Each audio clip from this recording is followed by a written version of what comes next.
Cowlin. Fan cams. Club news. Transfer news. Match previews. Legend interviews. Spurs winning. Press conferences. Covering everything Tottenham and England. Welcome back to the channel and welcome back to another edition of the Spurs Chat podcast. In this episode, I'm absolutely delighted to bring back Dean Scoggins, of course, working for the Sun newspaper, Deputy Head of Sport, and of course, Spurs fan. Dean, how are you? I'm okay, thank you. Yeah, I'm a little bit croaky from a week's holiday, so you'll have to forgive the Barry White style voice. But yeah, other than that, I'm all good. Dean, love having you on, so thanks so much for joining me again. Love talking about Tottenham Hotspur with you, and I know you're very opinionated on the subject, of course, being a journalist at The Sun, and of course, being a big Spurs fan as well. Let's start by getting your thoughts on the season. Of course, 3 games in, 1 win, 1 draw, 1 defeat. Some would say, including myself, we should be sitting here with 9 points, 3 wins out of 3. We should be sitting here as we were going into the first international window last season when we were right up the top of the table. But I would say that's not necessarily reminiscent of the performances. I actually think the performances have been very good. We should have had 9 points. But yeah, just a few things are short at the moment, and it's been highlighted a little bit. Newcastle away is a tough one, isn't it? But we'll get to that, I'm sure. But yeah. We should have more points, but I'm still pretty positive. Dean, there's a lot of negativity at the moment on social media in particular about, some people are blaming the transfer window didn't do enough. Some people are blaming the manager's tactics, his style. Some people are blaming the players. Some people are blaming everything. How are you feeling, first of all, as a Spurs fan? And tell me how easy or difficult it is to report on Spurs when you are a Tottenham fan. Well, I actually find it easier from a work point of view than I do from a fan point of view. I think I'm very level-headed at work. It's I wouldn't say it's easy to be that way, but look, you tell the story, you put a headline on it, you do the quotes, the one from the weekend, you should have gone to deck savers after Declan Rice's sending off and Arteta moaning about it. All that stuff is off the cuff and very straightforward. But when you start to bring the passion of Spurs into it, it makes it a little bit more difficult as a fan. I don't blame any of those things in isolation for where we are at the moment. I actually think we had a good window. I think that the squad needed a 2-year, not just a 2-window, a 2-year change around. And everyone was talking about, the transfer window a few years ago when the Lo Celso window and the Sessegnon window and the Ndombele window. And we had to move those players on. We weren't ruthless enough in previous windows. We had a really good pod. I think it was the time before last I was on where we were going through the positions and the transfers that were made, and everyone was pretty much in agreement of the good ones and the bad ones. And We've got to a point now where, other than the Jed Spence one, which has surprised me a little bit, but in a good way that he's still there and he's now being used, the rest of them were fairly as I expected. And look, I would have loved another left back maybe because I think the doggy's been rushed back a little bit, but that's probably the last position we were looking at. But other than that, we needed a striker. We got one. We needed more pace in wide areas. We got them. We needed some cover in midfield. We got them. I think there was a few things behind the scene with Dragazin maybe where he didn't really want to play second fiddle, but we've kept hold of him and he's played now as well. So yeah, I think we're in a much stronger position as a squad than we were 12 months ago, with some exciting players to come as well. Yeah, you've pretty much said what Ange Postecoglou said in the press conference, but I've got to admit, Dean, I'm slightly worried that we just didn't do enough in this window. I know I get, the whole patience thing, but when we're in Europe as well, do you not worry about the squad depth? I know a lot of fans have been screaming for a number 6, perhaps more depth in that final third area, which Ange Postecoglou has, heavily criticised during his time at Tottenham so far. And of course, when Destiny Udogie doesn't play for whatever reason, where is the cover there? Yeah, I think the Udogie one, as I said, is definitely one.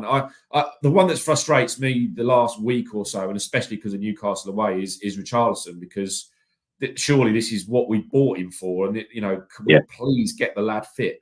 Because Newcastle away, Solanke gets a bit unlucky. He played every game for Bournemouth last year, comes in, gets injured straight away. But that's the one where you just slot your other number 9 in. He knocks one in at Newcastle away, and he would have done had he played. Any number 9, proper number 9 in that game would have scored for Spurs. But look, I actually think we've got 2 players in every position now.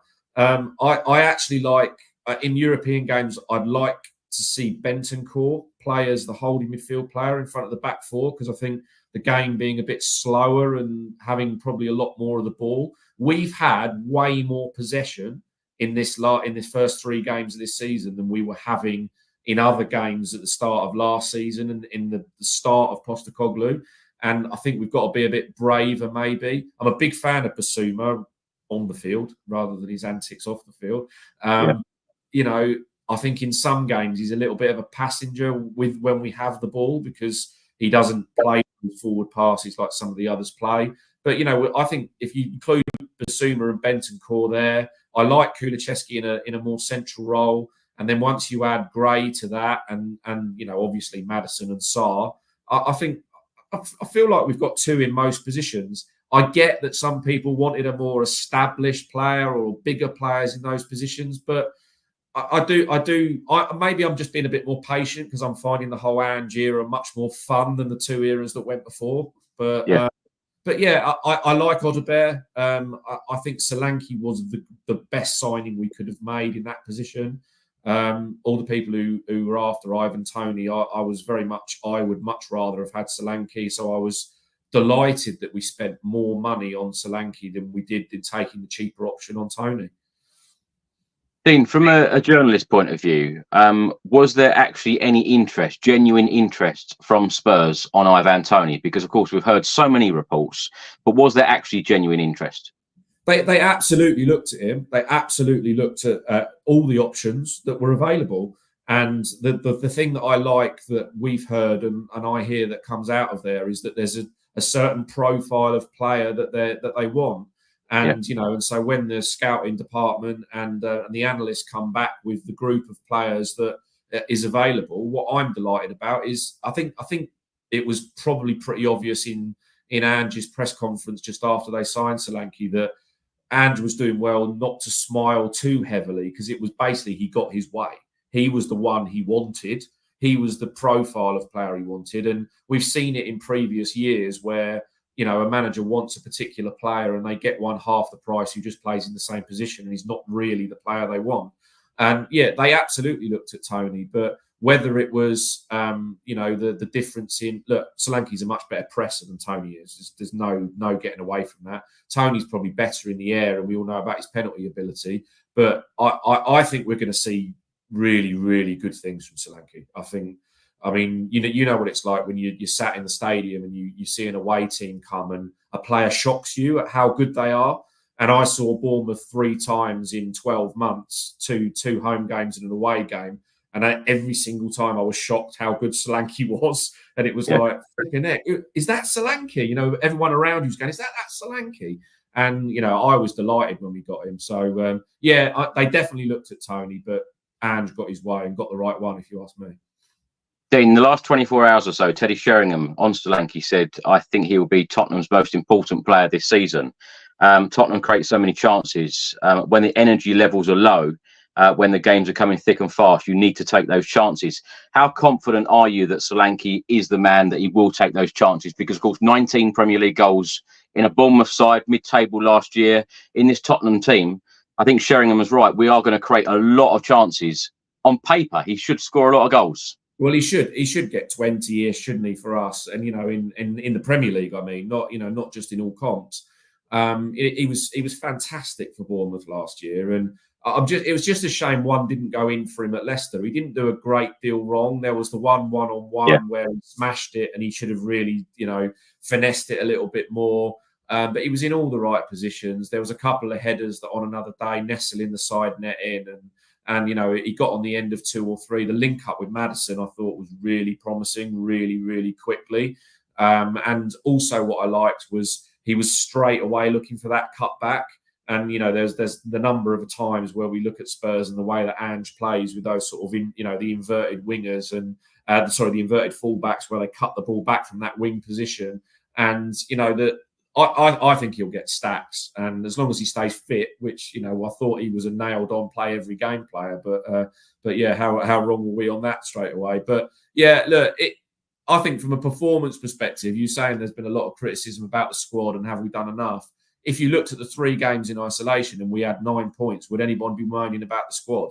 You know, I think it's just that we played well at Leicester, should have been 3-0 up at half-time and out of sight. And we've been robbed, really, at Newcastle, quite frankly. You know, we've had 2, 3, 4, 5 really good chances that should be in the back of the net with or without a striker. Dean, let me show you this picture. This was Newcastle's second goal. The ball played through to Murphy, and then, of course, he ran onto it, squared it to Isak. Now, when you look at our line there, defensively, I know we've spoken a little bit about this before when you've been on the podcast, but I think this is worrying more and more people about our high line. We all knew what Ange Postecoglou, well, we all know what he does. We all know that he doesn't change his way. Do you think this is going to come back to bite him at some point during this season, the way that he plays? Because I'll probably compare him to, you know, back in the day, Ozzy Ardiles, when, of course, we had Sheringham and Klinsmann and co up front, you know, banging in goals, and we didn't care really how many goals we conceded. When I look at the stats, I think it's in the last 31 Premier League games, we've only kept 4 clean sheets. I know Postecoglou and Vicario have come out before and said we're not really worried about clean sheets, but when you're playing that high line and you're going to concede the amount of goals we're going to concede, it is so important, isn't it, that we are so clinical in that final third? Oh, absolutely. And you know, I don't know if you can show that picture again, Chris, but the problem with that picture for me is not just the high line, and you know, Andy's not going to change, but for me the problem there is Romero's body position is shocking there, and so is Basuma's, quite frankly, in front of him. Udogie and Dragozin, you can see, are ready to race.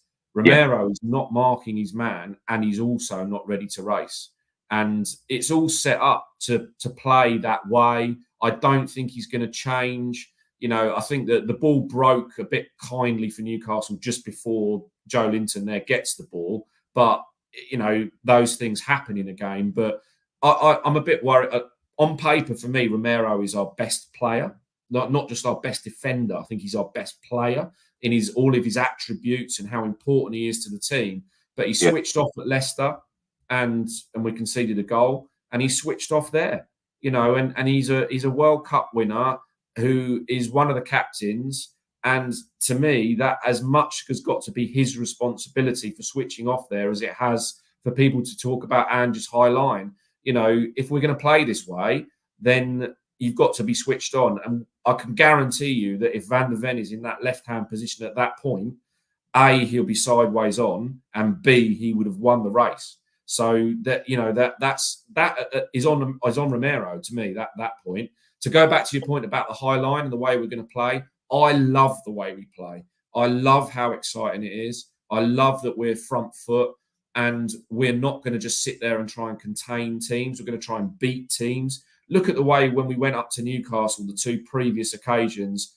If we gloss over the Ange game last year, which was just an abomination from the way the defenders were, years before that, you know, we go up there and just roll over. And sometimes we've gone up there and gone, all right, let's sit there and not play and try and stop them, lose. Sometimes we go up there and play open, lose. We dominated this game, completely dominated possession. We did them tactically all over the field. We were much better than them. We didn't put the ball in the net, and Romero switched off. And those 2 things were the difference between winning and losing. Tim, are you surprised that Spurs didn't bring in another centre-back in the summer transfer window? Because Postecoglou was asked about this and said it's very similar to last season, having Eric Dyer as your backup, because Dragushin, I suppose, is seen as the backup right now because Van der Ven and Romero are always going to play, always going to be, you know, the partnership in Premier League games. Are you surprised that we didn't reinforce in that area? Because when you look, it's only Dragushin. I know we've got Ben Davies there as well. Is that enough depth for you? I think that if I know we don't like doing this, but let's compare with Arsenal for 1 second. They didn't have a single injury last year, and the centre back pair played. Everyone compares to Arsenal on this channel. They all come on and they all compare Arsenal. Exactly. I know. It makes us shudder slightly, doesn't it? But you know that they went the whole year with Saliba and Gabriel not even getting a bruise. You know, they got incredibly lucky. And if one of them gets injured in the next couple of weeks, and then there's questions over Calafiori and whether he's going to be good enough or not, you know, then everyone will be going, oh, have Arsenal got enough strength in depth? You know, if Van de Ven hadn't had the injury he had last year and Romero hadn't decided to take off twice, then, you know, then we would have barely missed a game with those two. It's a very difficult balance. It's like the Harry Kane scenario, isn't it? We never could get a suitable backup striker for Harry Kane because no striker ever wanted to come to be second fiddle to Harry Kane. You know, and if you go through those defenders and the people that we were linked to, and, you know, I know they looked quite heavily at Lloyd Kelly, who played against us for Newcastle at the weekend. And basically his decision came down to the fact of where he was going to play more often. And quite frankly, he wasn't going to get in ahead of Van de Ven, you know. And so I can see that, yeah, in an ideal world, you want 4 top quality international centre-backs. As it is, we've got 3 plus Ben Davies. And I would say Ben Davies gets a bad rep most of the time. He very rarely lets us down, does he? You know, and in Europa League games, which I know we'll get onto the draw shortly, but, you know, we've got some fairly straightforward ties. And hopefully we've got a couple of League Cup games to come where Ben Davies will come in, do what Ben Davies does. And in the nicest possible way, we won't notice him because he'll just do his job. We'll win the game and we'll move on. Defensively, the Newcastle game on Sunday, all I heard on the podcast when we recorded it after the game and all I've seen on social media, oh, if Mickey van der Ven's there, everything's okay. And everyone has been saying if Dominic Solanke was up front, it's okay, he would have scored. What about when you take those two out of the team and you rotate in cup games? And another player that I want to mention is Destiny Udogie, because when you take him out, there's a big difference. Absolutely, yeah. I mean, that's why I said at the beginning about Richarlison, because I think that's the frustrating one for me. You know, that was his chance. You know, the Everton game as well, which obviously, you know, we won easily, so therefore it wasn't really highlighted. But if Richarlison had been available in both of those games, let's say he knocked 1 in against Everton and 2 in against Newcastle, when we come to the North London derby, and is the sort of manager who Richarlison would start, even if Solanke was fit. He has really missed his chance and Tottenham's chance. You know, it's so frustrating that we can't get the lad fit. And yeah, I get the Mickey van der Ven thing, but I just think Romero switched off there. I like Dragazin, and you know, I think he shocked a few people in the Euros with how good he was and how well he performed. I thought he had a good game at the weekend. And, you know, but I'm totally with you on Udogie. Udogie is so important to how we play, as is Porro. But he is so important to it. I think he's going at about 60% at the moment, 60, 70%, because he's managing himself. He didn't really have much of a pre-season. And we haven't seen any lung-busting runs from him yet. Defensively, I think he's been fine in all 3 games. He's not really put a foot wrong. But we haven't seen that, you know, burst into that position and get on the end of a cross. There was one cross that came in, I think, from Kulu, may have been from Brennan. I was expecting actually Udogie to get on the end of it rather than anybody else, but I just think he's not quite fit enough to be there at the moment. So yeah, I think the left back thing may become an issue as the season comes on. I would imagine, and from what I'm hearing, I think that left side of defence / left back is the January target, when hopefully the second half of the cup competitions that we're still in after Christmas, and that will be where they look for somebody who can cover both of those positions. When I look at the calendar, Dean, if we are going to fight on all fronts in the FA Cup, in the League Cup, and of course in Europe, we could end up playing 32 games in 16 weeks. That's 2 games every single week. So the likes of Ben Davies, Jed Spence, Bergvall, Gray, Lancashire, Moore, they're all going to get game time, aren't they? And absolutely, if that is the case, and poor old Ben Davies, because he does get the brunt of it, when we lose in certain games, it seems that players like that always get blamed for the defeat, and sometimes it's not even their fault, or you know, they've had nothing to do with it. But there's going to be a lot of rotating. There has to be. There will be, yeah. And look, I actually think we're in a relatively strong position for it. I mean, what would Ange's decision have been at Everton had Bentancur not had the concussion at Leicester? You know, would Basuma have come back in? You know, Bentancur played very well in the first game, and you know was a bit unlucky with the injury. And obviously, Basuma was on the naughty step, so maybe Basuma wouldn't. I know he scored in the game, but maybe he wouldn't have even started the game if Bentancur been fit. And then I actually think that Bentancur was a bit unlucky to miss out in the Newcastle game. You know, there's a sort of Sarr, you know, has got better legs and covers more ground, and you gain more from Sarr than you lose from Bentancur's passing. There's that issue, and then obviously there's this Kulusevski thing where he's going to play in midfield. But yeah, there will be loads of rotation, and I think that was probably why Dragozin was. I know it's his agent who does too much talking, and I'm probably behind the scenes. Dragozin is much happier than the agent is that Dragozin's not playing. But Dragozin's gonna play 30 games this year, isn't he? He's going to play somewhere between 20 and 30 games. By the time you say, well, you'll rest Romero for 4 or 5 of Europe/Cup, you'll rest Van der Ven for 4 or 5 of the Cup/League, and then by the time you've thrown in a couple of suspensions and a couple of injuries in there, then you're going to end up playing. Hopefully, they're going to be in 48 to 58 games this year, Spurs, and then all of that squad's going to get used. I think that I'm confused by the Werner situation, and I'm confused by the Odegaard situation on that flank plus Son. But maybe we'll see the resolution to that once Solanke and Richarlison are both fit. Talk to me about Timo Werner. You've just mentioned him. Do you understand? Yeah. It's. I've got to admit, Dean, when we signed him on loan last season, I thought it was a clever move from Tottenham. In the January transfer window, because not a lot of clubs done business, and we got Dragushin in as well. But to sign Timo Werner on another year loan. I don't normally get on the back of some players, but I just feel like I don't know what he does. I don't know what he's there for. And I'm baffled by it. At Leicester, he was by the away end, and every single fan is shouting to him, go on, take the player on, and he just passed it back, and it's so frustrating.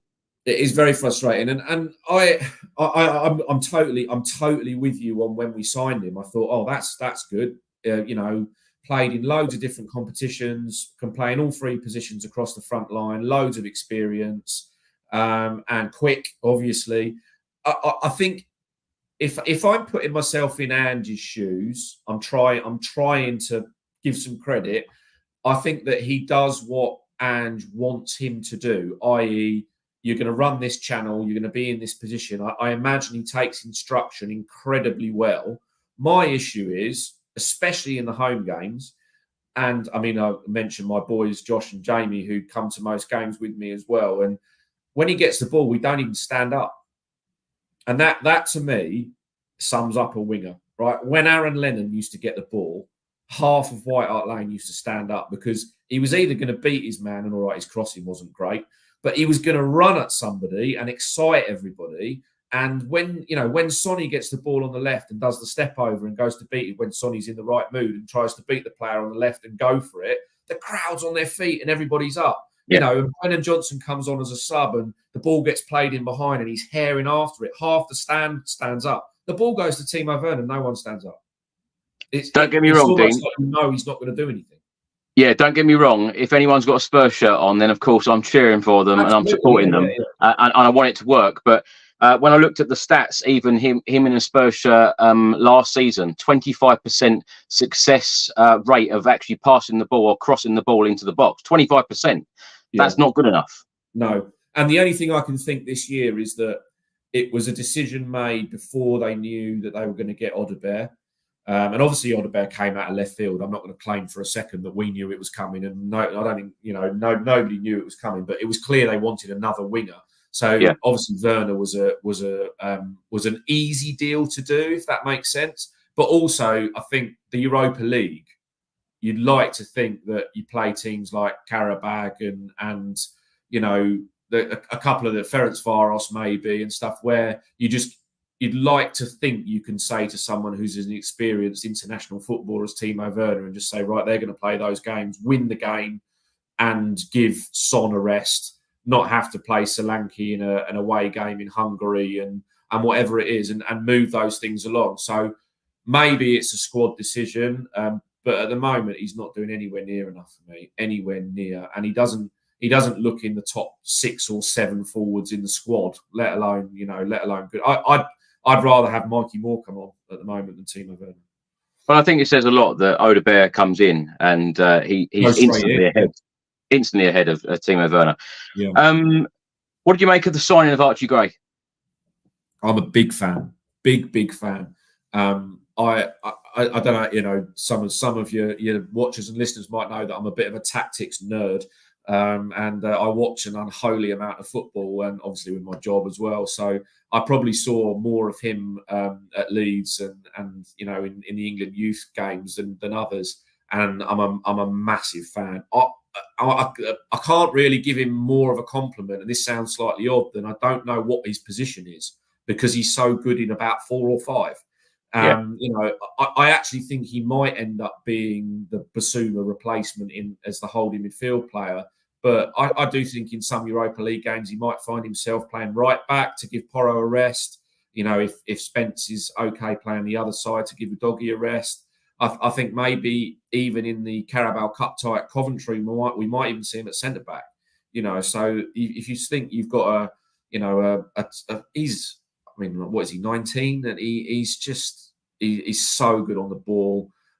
He takes the ball in tight areas. He's really, really brave. Do you know what? Him and Bergvall, I'm very, very excited about. I just hope we don't put too much on them too soon. Yeah, that's exactly my point on the bringing a couple more players in, because I don't want the pressure being on some of these players if they do need to step in and the results are tough at some point. Yeah, there's a hard balance though, isn't there? Because if they're there too long and they don't play, it gets to a scenario where when am I going to come in? I spoke relatively recently to a couple of people who were good mates with Wayne Routledge, and do you remember when he came in and he was the next big thing? He was going to be sensational, and they tried to manage him in and bring him in, and then all of a sudden he was playing 10 minutes in a poor side, and then the crowd gets on your back. You can't do a trick. You're not confident enough to beat your man, and before you know it, you're out on loan somewhere. So there's a delicate balance, but I think it says it all that someone as sort of strong-minded as Postecoglou has seen them in pre-season and they're not out on loan. And Ashley Phillips is the opposite of that, where it seems a little bit to me that Postecoglou doesn't really fancy him as a player and as that extra centre half. I mean, we were playing Emerson Royal as the second centre back in pre-season games instead of playing Phillips. And we knew Royal was going. So there's the two sides of it, where Gray, Bergvall, Moore, Lancashire, we've got a heck of a lot of talent there that needs to be softly managed into the group. Then you mentioned Højbjerg there, the amount of players that we have seen leave the football club, and you mentioned the word ruthless, and Postecoglou being ruthless since his arrival. Completely agree. Skip, Royal, Rodon, Lo Celso, Dyer, Sessegnon, Ndombele, Perisic, Tanganga, Højbjerg. So many players have gone out on loan as well, 11 in total.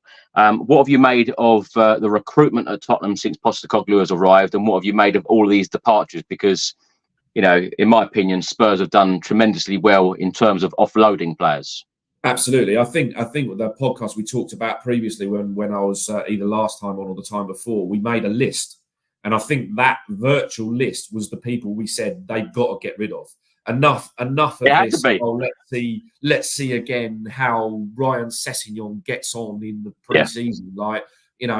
Poor kid, he's had a hard time with injuries and tried his best. But I'm sorry, we're a top 6, wanting to be top 4, wanting to be top 2 and onwards club. You cannot just keep carrying people who aren't good enough and who aren't going to be good enough. So from an exits point of view, I think they got every single one right. The only one that I was expecting to be added to that list was Spence.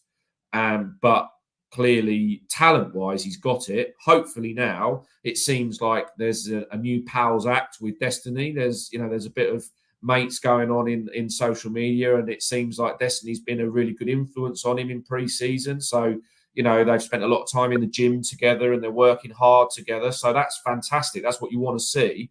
And he's clearly got the ability to go with it. They've given him another chance. If he's not broken through by this time next year, he will be one of the ones who's moved on next year. So that is how a ruthless football club who's trying to go places should be. To move on to your point about the players we've brought in, I'm over the moon with Solanke, as I said, and I think we bought two of the best young midfield players in Europe in Gray and Bergvall in. And then on top of that, we had a couple of players last year who were almost there, then got injured. We've still not really seen a run of Bentancur since that run under Conte, when he was simply unbelievable. Like, it was, where the Champions League song came from with Bentancur was because of how unbelievably good him and Cooley were in that period. So there's a couple more there to come in. Yeah, look, we're football fans. We love the transfer window. We love seeing our team buy new players. It's fun. It's exciting. But I think we did pretty well. I would have loved to have seen Eza, who wouldn't, if it had been him. We've all been saying it. Yeah, if it had been him instead of Timo Werner, then we're talking Christmas time, aren't we? But yeah, and again, the one that I said, would have been before the England squad was named. I said I'd like to see us go in heavily for Isak or Solanke. That was my view, and pretty clearly Newcastle weren't going to allow Isak to go. So for me, Solanke was the next best thing. So yeah, I feel like I'm probably being a bit too positive for you, Chris, here, am I? You're being super positive. I'm actually very surprised, but yeah, it's good to hear. It's all about balance on this show. Dean, you said that you're a tactics geek. Talk to me about Nick Montgomery's obviously come in to work with Ange Postecoglou now on set pieces, both attacking and defensively. How and what has changed for you in terms of us defending set pieces? Because we've really struggled last season. What have you made of us in defending set pieces in the 3 games so far this season? Well, it's been better. It's been better, and there's actually looks like there's a clear plan now, which is nice. I feel a little bit sorry for Vicario, because all the stuff last year was sort of aimed at him. And if you actually took a snapshot of the 6-yard box when some of these goals that were allegedly his fault were scored, I'm not quite sure how he would have even got to the ball, even if he tried to get to it. So what we saw at Newcastle, which was much better. And Everton, don't forget Everton being the set piece threat that they are. And then I know there wasn't many because we dominated so much, but what we've done is actually sort of create this sort of ring around the edge of the 6-yard box. And what it's actually done is freed up Romero to attack the ball. And if and I think Solanke will be a big help with that as well. And hopefully Richarlison, if we ever see him on the field, where you've got players who are that good in the air that you actually want them to attack the ball, not just mark. And that's what I think Montgomery and they've been working on. And, you can have you can have attacking blockers. We used to talk about the set pieces for England where, they used to do the love train or whatever they called it, where you'd have people blocking off. And Arsenal do it expertly with Gabriel and Saliba. One blocks, one goes. Martinez from Man United is brilliant at it, where he's not trying to score. He's just trying to stop their header getting ahead on the ball. But what you do in a defensive scenario is enable your own headers, attacking headers, to defend it better. And I think Romero made 4 or 5 headed clearances in each of the Leicester game and the Newcastle games away, which is because they've enabled him to attack the ball. And what's more frustrating when you concede a goal is when, from a set piece, is when you look at your 2 centre-backs and neither of them are anywhere near the ball. If they get beaten in the air by their equivalent and who, a 6'4" defender or striker who's got a run on them, then sometimes it happens. But the number of set pieces we saw from Spurs last season where your main men weren't even anywhere near the ball is just infuriating. And they've actually, it looks to me, hopefully, fingers crossed, they've actually addressed that. And actually, we saw Vicario come for a few more because that sort of area around him has been cleared out, if you like. He's been given a bit of a clearer run at the ball. But teams will still target us. Arsenal will target that in the North London derby. Absolutely. That will be balls under the crossbar. And whoever the front post man is has got to do a heck of a lot better job than Højbjerg did in the last home North London derby. That's exactly where I was going to go, Dean. The North London derby up next in a couple of weeks' time. How do you see that one going? Are you worried about it? Because it's fair to say that Arsenal are looking pretty decent. I know they had a 1-1 draw against Brighton at the weekend, but only the third time in 2024 that they've dropped points in the Premier League against City, Aston Villa and Brighton. Spurs, as I mentioned, 1-1, drawn 1, lost 1. Some people are feeling quite apprehensive about this fixture. How are you feeling ahead of it? I'm excited. I love it. I'll be nervous when we're there, but even the game last year which looked finished and buried because of a couple of mistakes that we made, and then the really unlucky Van de Ven, offside goal, where I still feel like my heart's beating from the celebrating before we realised it wasn't a goal. Even in that game where we were out of it, we found a way of being in it. So I don't think we need to be apprehensive. I think we'll have more of the ball than they will. And I think that there are a couple of areas that we've got to sort out, which is obviously the set piece is one of them, because they are a threat, a real threat. Rice, it shocked everybody, Declan Rice taking corners, but Declan Rice is not very good in the air. So he's shown that side. So that's a real plus for Spurs, that he will not be playing in that game, not just from a defensive midfielder perspective, but from some of the set pieces that he takes from that side. But Odegaard, the other side, will take some really, really threatening corners. And look, I mean, just to mention that Højbjerg, it was Højbjerg. I'm not going mad, am I? It was the own goal, wasn't it, at the front post last year? And he just didn't mark.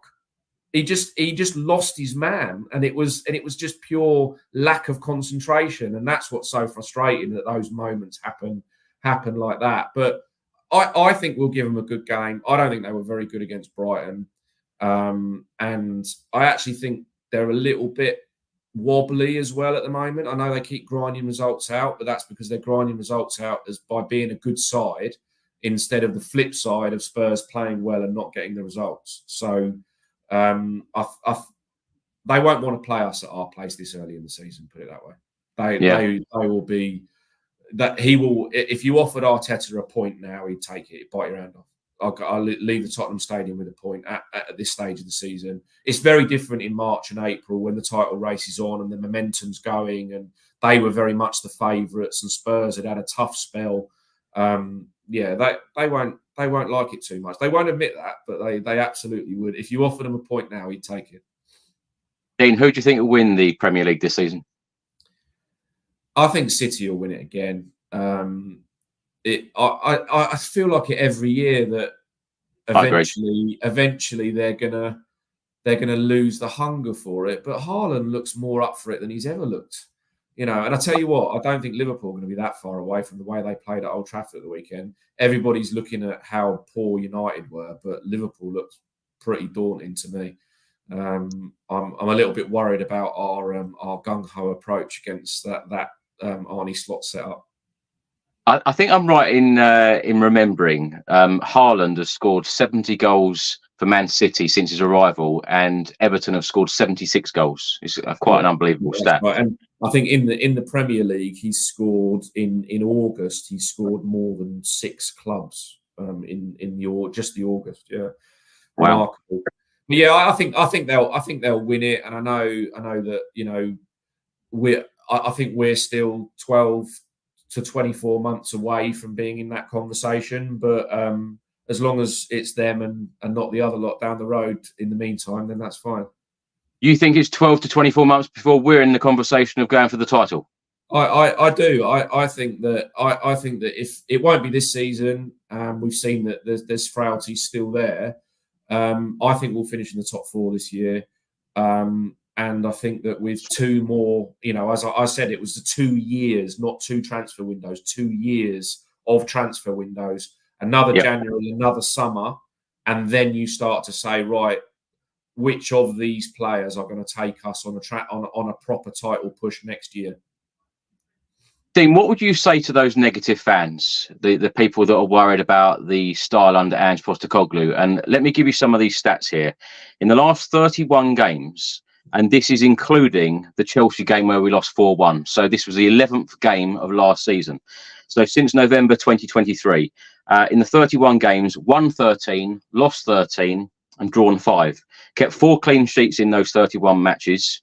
And we have only won 3 times away from home in the Premier League in the last 15 away games, beating Aston Villa, relegated Sheffield United, and Crystal Palace, who were 10th. When you see those sorts of stats, and Dave Ellis writes on X, we've signed players from Burnley, Leeds, Nottingham Forest, Leicester, and Bournemouth, and a lone player from Germany. Is it any wonder why we don't improve? What do you say to those types of comments? Because I agree with a lot of people. Time and patience is needed. I know there is a lot of frustration with what's happened at the football club before, us going through so many managerial changes. Some of the recruitment has been really poor, but under Postecoglou, I think it has been, so much more improved. Exceptional transfer window last summer in his first summer in charge. But what do you make of all the negativity? I think it comes from what's happened before, and it's pretty understandable. I sit there with the people who sit around me and my mates who go to games, and I think there's a very sort of strict line that we need to look at between the people who go to games a lot and people who just watch the highlights package. I don't mean to be disrespectful, but you need to have seen quite a lot of us play to understand how bad some of it was going back not that long. I mean, some of the stuff under Nuno and Jose and Conte, that's not that long ago, and we have come so far as a squad and a football club, not just in the playing staff, the coaching staff, the youth setup, the stadium, for crying out loud. We've moved so far so quickly, and we have to be a little bit patient. We try. I know that it's very easy to jump on the Levy bandwagon, right? It's very, very easy. But Ange has been backed, heavily backed. They are not about to pull the plug on that now. That is not. It's not. This is not a. Oh, we didn't like Conte or Jose, we're going to pull the plug and whatever. They didn't give Conte the players he wanted because he wanted to spend extortionate sums on 33 and 34-year-olds, and what's happened with Ange is they're giving him steadily over these windows the players he wants. And, once it gets to the point where he's got the team he wants and we're backing him to play the way he wants, hopefully we'll see those results. But, look, I get the negativity. It's easy, isn't it? It's easy to say, oh, we've not done this, we've not done that. But I feel like at least we've got a plan now with Johan Lang and the setup, and we've clearly targeted a certain profile of player. We've clearly targeted a certain age. They're all high quality. Let's look at Chelsea for a second, that they've bought 8, 9, 10, 11 youngsters that we'd not heard of, and we know what they'll do. They'll loan them out, then sell them for a profit and try and cook the books in some other way. But what Spurs have done is actually bring players in who can impact the first team squad. And yes, we are not going to be Man City and buy 8 or 9 65 to 70 million pound players to fill every position on the field yet. But we've got to build towards something. You can't be both things. It can't be we hated it under Jose and Conte and we didn't want to watch that style of football, and then Mourinho and Conte say, well, we're winners. If you'd let us have what we want, we'd have done it. Now we've got a bloke who, a bloke, mate, we can call him whatever, whatever it is. And we've got this guy who has got this set way of playing that is absolutely fantastic to watch. And it's great fun. And we've got a Tottenham back with an identity. And I just feel like we've got to stick with it. I'll just stick with it for a little while. And hopefully then we see, like, Brennan Johnson feels like this firecracker of a player about to go off, and it's not quite happening for him. he's so entertaining, he's so lively, but it doesn't quite come off for him. Odebear feels like he's going to be that type of player as well. I can't wait to see more of Bergvall. Mikey Moore's the best young English player in the country under the age of 19. And so, look, we've got these all coming through. So, look, I want to win the title this year. I want to win an FA Cup. I want us to go on an amazing Europa League run. I really want to have a night out in Spain and another European Cup final. Of course I do. But also, I don't want us to just pull the plug and go back to that attitude around Conte, Nuno and Mourinho again. There's this thing, Dean. A lot of people have been saying that Tottenham and Postecoglou are building a squad for the post-Pep Guardiola Premier League. Do you genuinely believe that? Is that what you believe? Well, who knows when Pep's going to go, but let's hope Pep goes when we time our run, because that'd be the perfect one, wouldn't it? We don't want Pep to go whilst Arsenal are the second best team in the country. We quite like Pep just to stay there for now and keep them in their place, quite frankly. But yeah, look, you look at that group and the squad, and there's still a lot of responsibility on. I talked about Romero's mistakes earlier on. There's still a lot of responsibility on Romero. There's a lot of responsibility on the likes of Basuma and Maddison and Son to be the experienced players in what is a very young group. We forget how young Porro is. We forget how young Van der Ven and Udogie are, and lots of people forget how young Vicario is as well.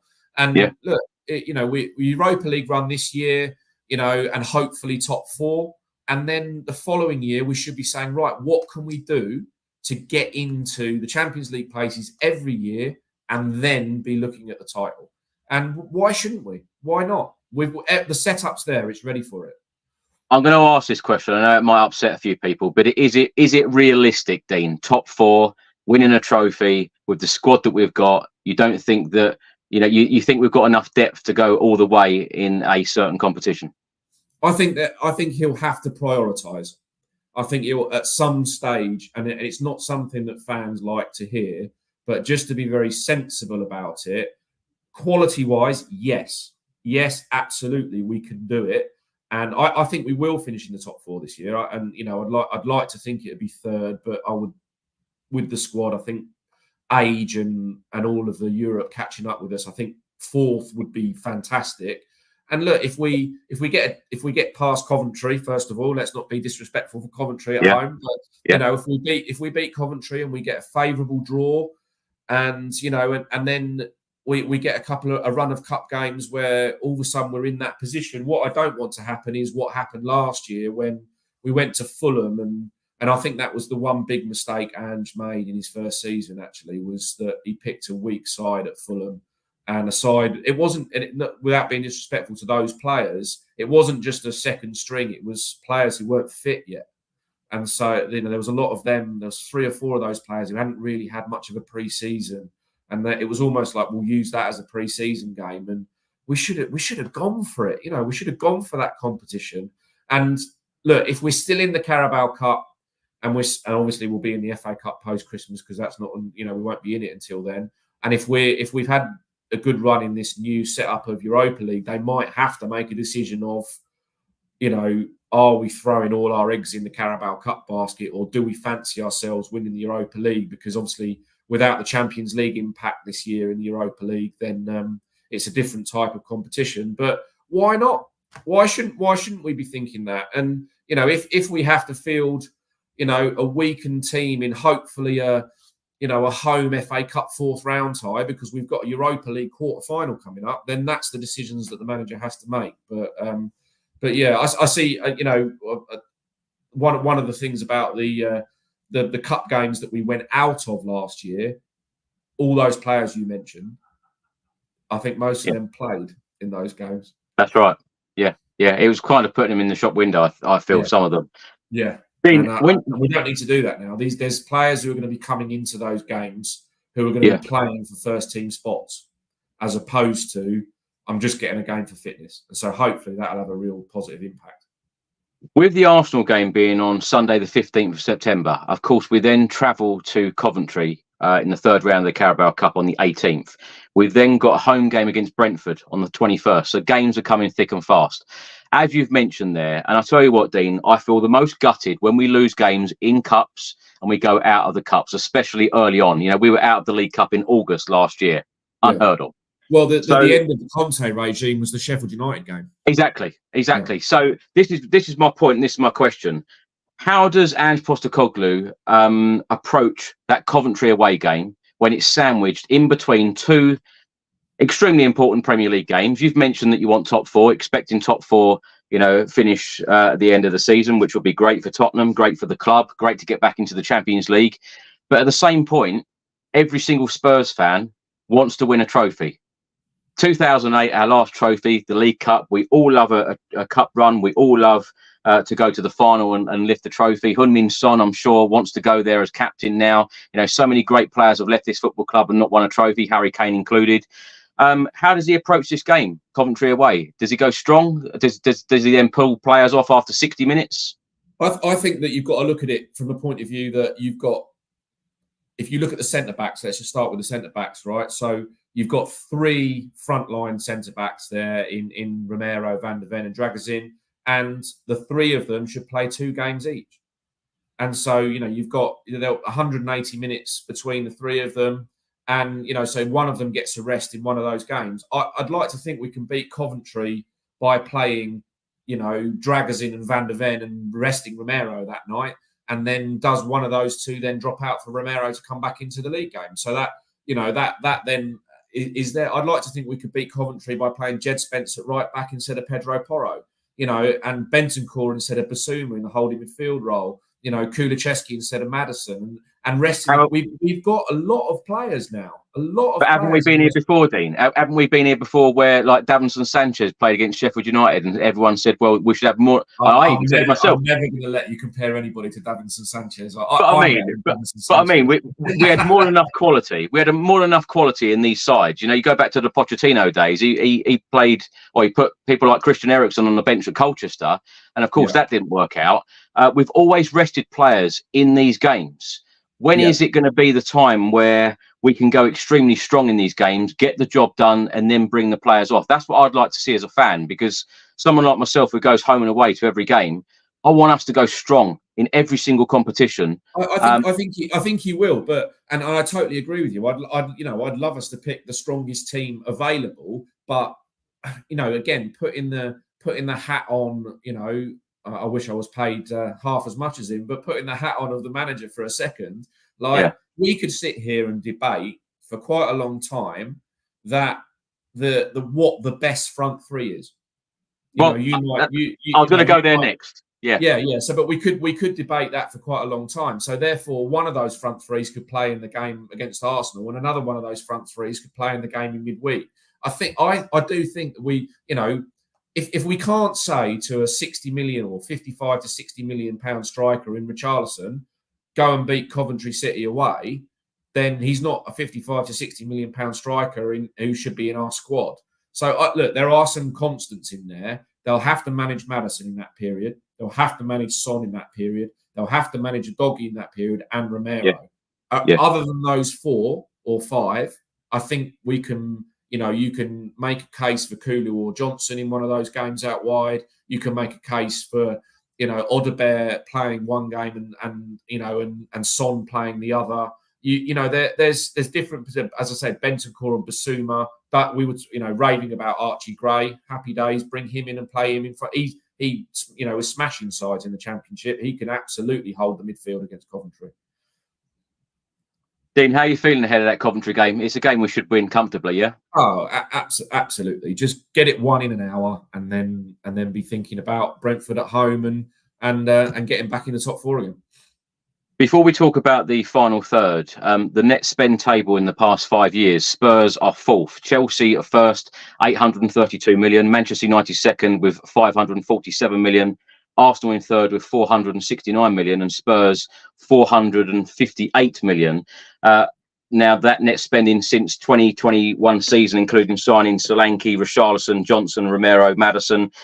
Dean, are you surprised by Tottenham's level of spending? Because, of course, Spurs are very much criticised a lot by the spending. We don't spend enough money, say a lot of fans. But when you look back, you've even mentioned some of them on Ndombele, Lo Celso, £100 million on those two. Look what we got out of both of them. Very, very little. Both of them have now left the football club.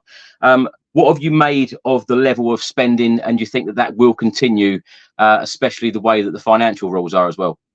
I think we're fine from a financial rules perspective. I don't think it'll be that holding us back. The stadium makes so much money now that we're back in Europe again.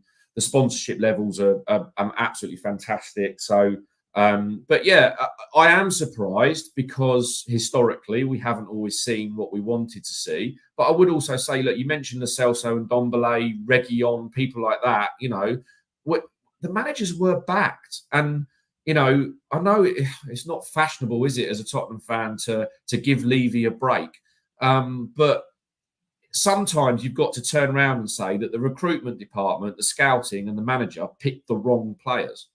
And at that point, they did. It wasn't that we didn't spend money. It was that we spent bad money. And this time round, hopefully, we've done the right thing. I mean, we can't argue, surely, that, you could make a case for Tony, Isak and Solanke as the profile of a number 9 that we really wanted. And we went out there and got one of them.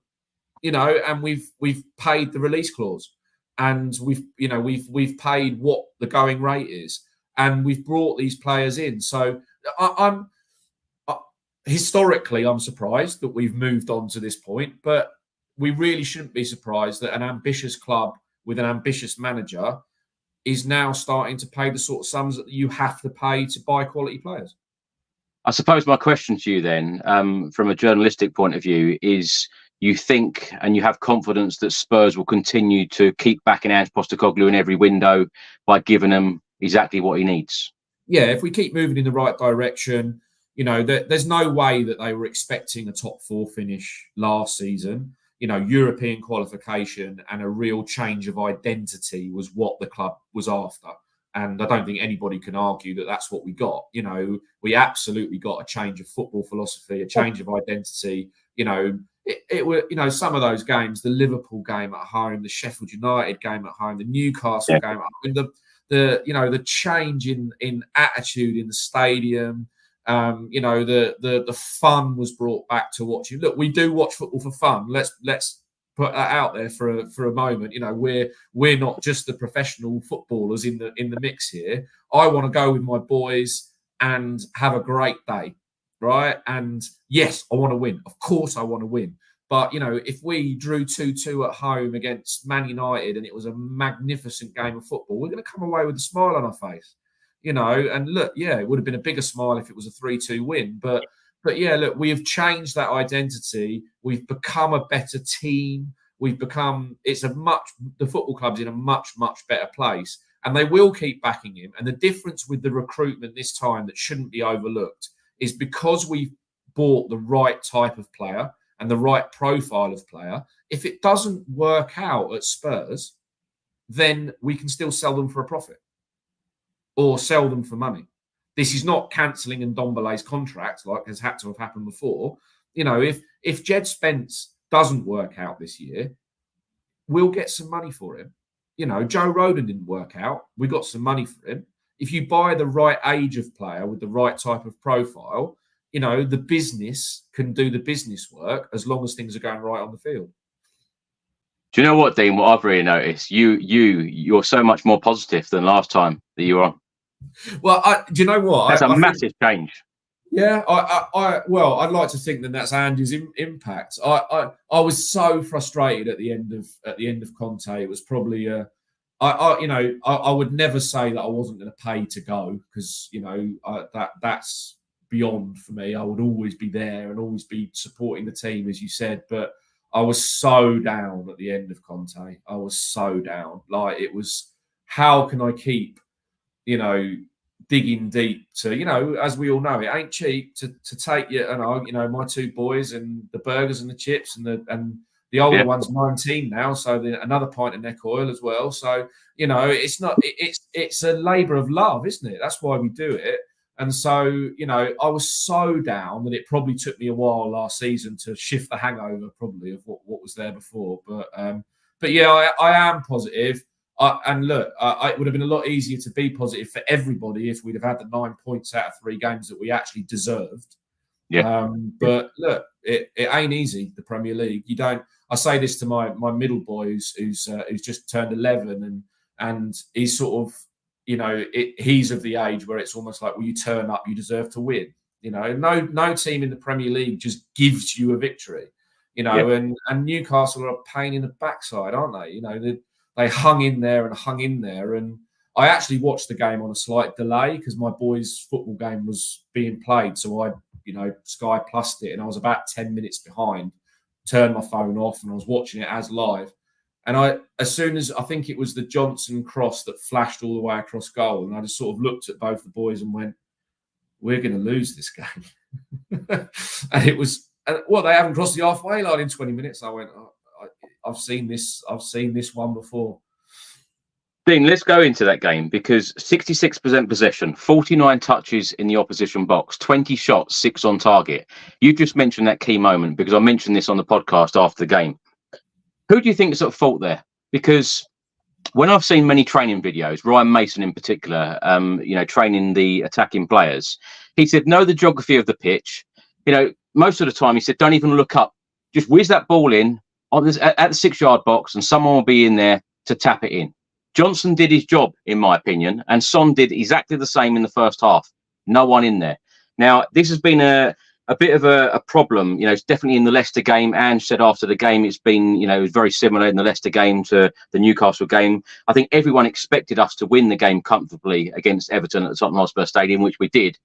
And I felt like that was a bit of a weird atmosphere, that game as well, because it was kind of expected. I was on holiday, so I very much enjoyed it from my sun lounger. But yeah, it was kind of expected. Like everyone in the stadium just thought, well, job done. You know, we were going to win this anyway because Everton only had 14, you know, established players going into the match. Just as an aside there, Chris, though, does that not show how far we've come as a football club in 12 to 18 months? That all of a sudden we're, as fans, expecting to win those games as well. That's quite a leap forward. Yeah. That's true. But talking about the final third, you know, so wasteful in front of goal last season, I feel. And Postecoglou has said on so many occasions since he took over at Tottenham, there is so much more growth to come in that final third. When is it going to click? Because you're bringing in a player like Dominic Solanke. I know it's very, very frustrating. As you said earlier, don't have any time out injured, comes to Spurs, plays one game. We don't see him for a couple of games. Richarlison, it seems that he's always injured, but so wasteful in front of goal. That last second opportunity at Leicester, I feel like he should have done so much better. Yeah, we've mentioned Timo Werner can be so wasteful. Brennan Johnson, Craig Bellamy the other day said he is an elite player. I think that a lot of us are waiting to see this elite player at the moment, but hopefully it will come good.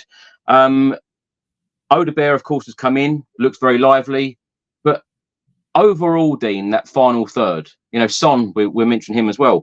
How much more improvement is there to come in the final third, do you think? And I said this the other day, a lot of people are blaming Ange Postecoglou. You mentioned it. We could be sitting here, you know, 3 wins out of 3, 9 points, and we all wouldn't be criticising. But the fact that Richarlison missed that last minute chance at Leicester, and the fact that we couldn't convert some of these chances at Newcastle, of course, a lot of people are moaning, a lot of people are disheartened and worried about the future of this season. But yeah, and I'll take, you know, let's just take it back. I don't want to mention Conte all the time because I feel like but when we watched those games, we didn't see where the goal was coming from. It was like we could sit here all night and not quite understand. And I feel like that when I watch Man United now. They don't have any patterns of play. You don't have any idea where they're going to score a goal from. You know, they've got good players, so eventually one of them might do something pretty good. But there's not. But when you watch a Postecoglou team, you know what they're trying to do, right? We're either going to beat a team up the outside and flash the ball across the face of goal, or when a team drops deeper against us, it's going to be a little inside ball that means there's an undercut run rather than an overlap, and then a ball that's cut back into the penalty spot area. Okay, so there's definitely a plan. We overpass it at times, if you ask me. I think Maddison's often guilty of that, of 1-2 passes.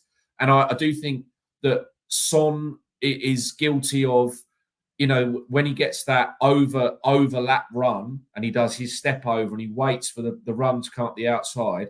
I'm sure I'm not alone in being the one that's shouting either at the game or at the screen, shoot, please shoot, you know, because he, you know, we all know his ability on the ball. So yeah, look, I think there's a massive improvement to come. We've only seen, you know, 75-ish minutes of Solanke at full tilt. And Odobert, I'm excited about, but we shouldn't be putting too much on a young lad's shoulders like that so soon. We haven't really seen the front three in full swing yet. You know, if we're, you know, I'm a frustrated Son watcher. You know that we've had this conversation before. He was one of the ones with a big question mark over him for me as we went into the Postecoglou era, because was he going to fit in the system? Was he going to become the leader that he needed to be? And last season, he absolutely did. You know, he stepped up, he leads the press. But we need to see Son on the left. We need to see Son playing like he did against Newcastle when he destroyed Trippier at the Tottenham Stadium that day, where it was like every time the ball came to him, in his head, he's going, I'm going to beat him now. And he just did. And it was, they were queuing up. Both the fullbacks were in the box. Maddison was in the box. The striker was in the box, because they knew every time Son got it, he was going to beat him. So when we see, for me, he's got to be Son on the left, Solanke in the middle, and then there's quite a big debate who plays on the right. And then when we see them in full swing, I want to see more from Maddison. I really want to see more from Maddison. We saw the Maddison that I thought we were signing the first 8 or 9 games of last season. Yeah. And I don't really feel like we've seen that Maddison since, if I'm being brutally honest. Dean, talking about shots, now Son in the opening 3 games has had 5 shots, 3 in the Everton game, 1 in the Newcastle game, 1 in the Leicester game, and the Newcastle and Leicester games, they were both blocked. Now, for me, Son, exceptional footballer, and I completely agree with you, got to be on the left, as Postecoglou said as well. But it just seems like he's constantly trying to set up his teammates rather than cutting in now and having that shot. What's gone wrong for you in that final third with Son? Because I think there's a little bit of a balance problem. I think that that's why Solanke hopefully is the key to it and is the final piece in that jigsaw. Because one thing that you need from a number 9 is knowing that your number 9 is where the number 9 should be. And then everybody else sort of filters around it. When Ange got the job, I spent quite a lot of time talking to a journalist who covered a lot of Celtic. And, I was curious. I just wanted to know what was going on. And he straight away, questioned Harry Kane. And I was like, give over. Harry Kane can play for anybody. Like, he's the best number 9 in the world. He can play for anybody. But I can see his point now, where in the way that Ange plays, because if Kane dropping into be a number 10 and into midfield in this formation just wouldn't work. There'd be another player in there looking for another little interchange of passing. I think there's a little bit of a balance problem, but we've got to remember that these guys are travelling at some speed. They're getting to know each other, and they'll learn when to go and when not to go. But I didn't realise those Son shot statistics, but that is quite shocking, really. He's got to shoot more. And some of those players maybe need to realise that he's our big goal threat and don't go and run in his position, run out of his position. So you take a defender out of his way and then he can score. I talked about this one quite a lot. Everyone obviously sometimes rightly had a go at Harry Kane during the Euros this year. What's the Saka goal where Saka cuts in on his left foot? Harry Kane just takes a defender out of the way. Yeah. So Saka can shoot. I think there needs to be a little bit more intelligence in some of the runs that are being made by those forward players. You don't have to be in the position that you can tap it in, come for a cutback, take a defender out of the way, give Son the space, and hopefully Solanke as well. And hopefully we'll see a bit more. Son will get 15 to 20 goals this year, I'm sure of it. Dean, if those stats surprise you, these ones might surprise you as well, because in the opening 3 games, Johnson's only had 5 shots, Odobert 5, Kulusevski only 2 in the opening 3 games, Sarr 3, Romero 4, Maddison 6, and surprisingly, out in the lead, Pedro Porro 8. Yeah. Well, do you know what I noticed at the weekend? Actually, my son, I'll give my son credit for this because he's probably watching. He noticed was this new corner routine where you have the two shooters on the edge of the box, which was really positive. I really enjoyed it. And that obviously was where the Porro shots came from, and he was a bit unlucky not to score. But yeah, one thing I would say is that because of Ange ball, if you want to use that phrase, because of the way it is, we tend to score a lot when we get into the position to score. It's not the shot that is the problem. It's normally the bit before the shot or getting on the end of the shot. And I hate the whole XG, the world of XG. But it is quite accurate when it comes to Spurs because we don't overload one side to free somebody up to have a shot the other side. We fly at the box. And then if you get on the end of it, you'd like to think from the positions that we create chances, we generally score. So yeah, it kind of does. It surprises me how few shots Son has had, but some of those others it doesn't, because unless the opportunity is there to score, they don't really take the chance. This Guardiola's football is fairly similar. Apart from Haaland, don't just hang a cross in there. Don't just have a shot because you can have a shot. Recycle the ball, keep playing. But yeah. I think I've mentioned Maddison. I don't want to have too much of a go at him, but he's the playmaker. He's got a lot on his shoulders, and I feel at times he takes one too many touches or one too many passes when he needs to free somebody up. There was a moment at the Newcastle game, and I don't know whether you guys could see it from the clouds where you sit at St James's Park, but where Son made a fabulous run. And Maddison used him as a decoy run, and it was like, just play the pass. And and Kulusevski's a little bit similar at the moment in that attacking midfield role. I love his energy, but it's one too many touches, one too many passes. Yeah, I agree. The decision making certainly needs to be a lot better. Can I ask you about James Maddison and free kicks, because he hasn't scored a direct free kick for Spurs yet? And when he arrived, everyone was very excited, like myself, saying, perfect. We've finally got someone who can hit a free kick in the top corner. He hasn't done it yet. Are you surprised? Well, were we excited because we'd watched Harry Kane smash them into walls for about the previous 7 years? Yeah, I am a little bit surprised. I think Porro's a better set piece taker than Maddison, and I was pleased to see that Porro got the nod for the one that just flicked the top of the bar at St James's Park. Free kicks are tough to score now, though. They are. The walls have got bigger. The goalkeepers are better. They are. You don't see many now. You don't see many direct free kicks. I'd like to see us be a bit cleverer with some of them, like we've been with the corners. If you've got Porro and Maddison standing over a free kick, we could be a little bit. Kulusevski in those little tight areas is so good. His first touch is so good. Maybe we could fire one alongside the wall at times and do something a little bit different, because it's starting to become a little bit tiresome seeing Maddison put them on top of the goal. Dean, before we talk about the Europa League, could you give us any update on Alfie Devine going out on loan and a possible departure for Sergio Reguilon? Because, of course, the transfer window's closed here, but it's open in other countries. Any chance of them two leaving? I think there's quite a big chance of Reguilon's contract just being terminated, and if he can get himself into a position where another club can take it, they've got a duty of care to a player and a professional, obviously. So they're not just about to cut him loose. But yeah, they're working on it. They're two players who, for different reasons, need to play. The loan market's obviously much easier for Devine. But the other thing I would say is that Andy's a big fan of Alfie Devine, and the pre-season games he played as well. Every squad is only ever 2 or 3 injuries away from a crisis. So it's a delicate situation.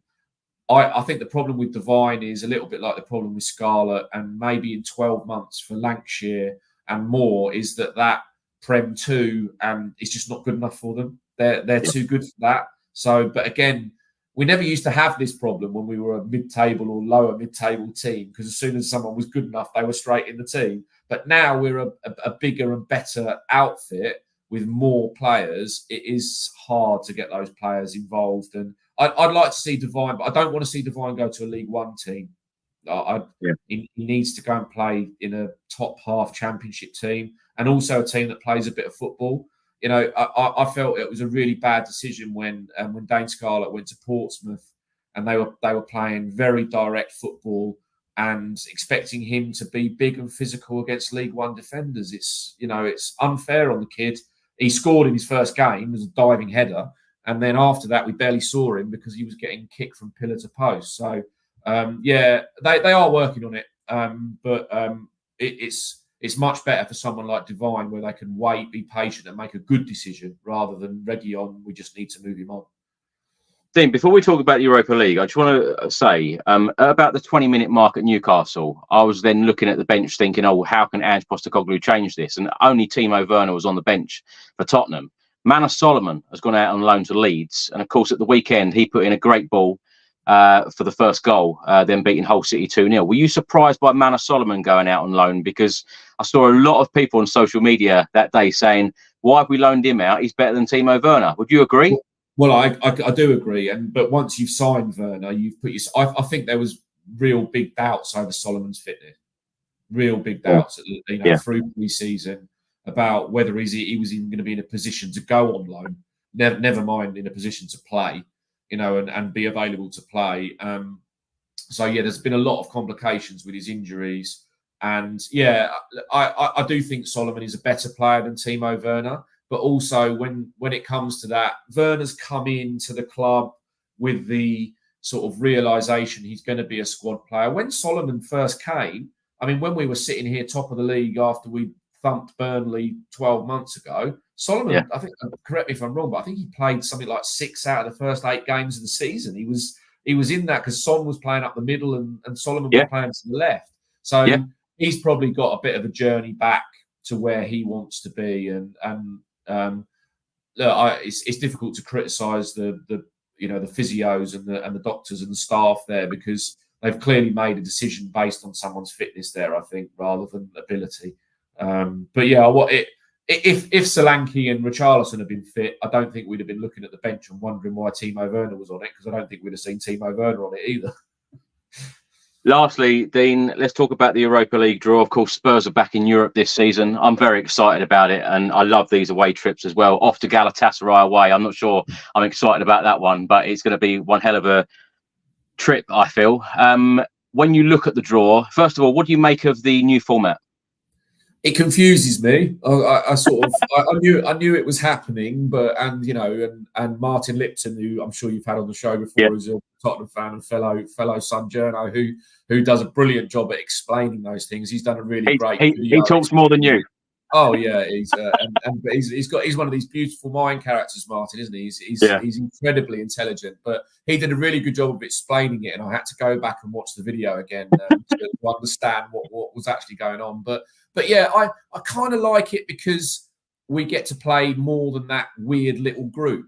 You know what it's like. I mean, even when we played Dortmund in what seemed like 3 times in 3 consecutive seasons, because you then play them home and away, even a great club like Dortmund, it felt a bit like, oh, them again. So it's nice to see some new names in there. It's nice that there are some new trips. I don't think I'm going to be brave enough to take my boys to Galatasaray. I'm hoping Hoffenheim and either Ibrox or Hampden, depending on what's going on with Rangers' planning permission. I'm looking forward to it. When you've not been in it, even a season away, I can't believe how deprived we were for so long. And then all of a sudden we took European football for granted. So just goes to show we shouldn't take it for granted. I can't wait for those games under the lights again. The other thing about that is, as well, is obviously because of the size of the stadium now, it means that other people get to come and watch when season ticket holders or members decide there's too many games, and you get that excitement around the ground again, and there'll be lots more Korean screaming for Sonny, which is fantastic, and new Spurs fans around the ground. So that what's not to like, really? It means we're not season ticket holders anymore because of my job, but it means I can go to more games with my boys. It's great. Dean, are there any teams that we're going to face in the Europa League that you fear that are going to be tough matches? Well, going away to Rangers is never easy.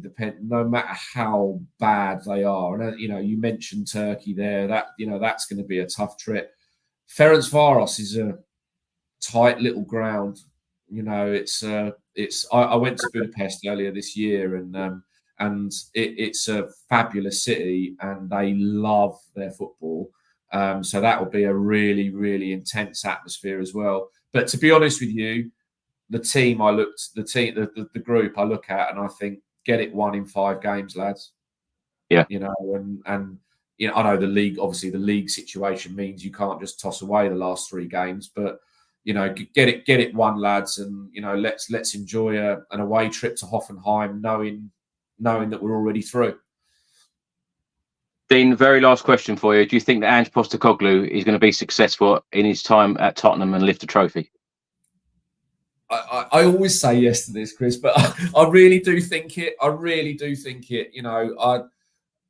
I talk about my sons going to Tottenham a lot, and the older one was at the semi-final and final defeats in the last few years, and I just want it. Do you know what? I don't even want it for my sons. I could say I want it for me, but I do think he's going to do it, and I don't care if it's a Carabao Cup, an FA Cup, a Europa League, obviously a Premier League. I don't care what it is. I just think that we get one, and we'll get that bandwagon rolling. When you think, though, Dean, of how many quality players that have come to the club, left the club, managers, Pochettino, Jose Mourinho, Conte, they've all come, they've all left trophyless.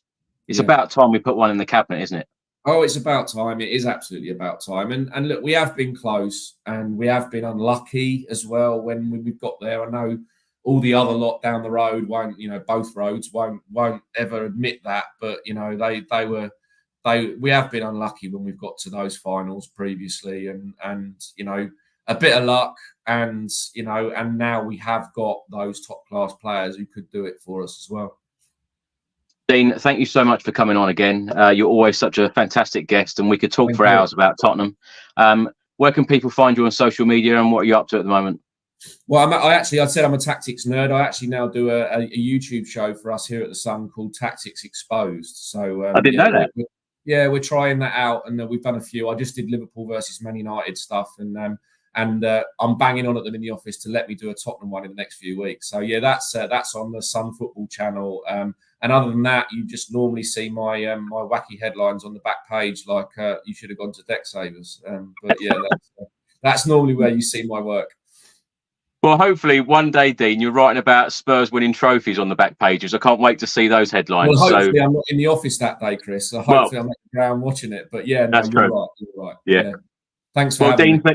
Thank you so much. Look forward to having you on again very, very soon. Thanks for watching, everyone. Thanks for listening. And until the next time, come on, you Spurs.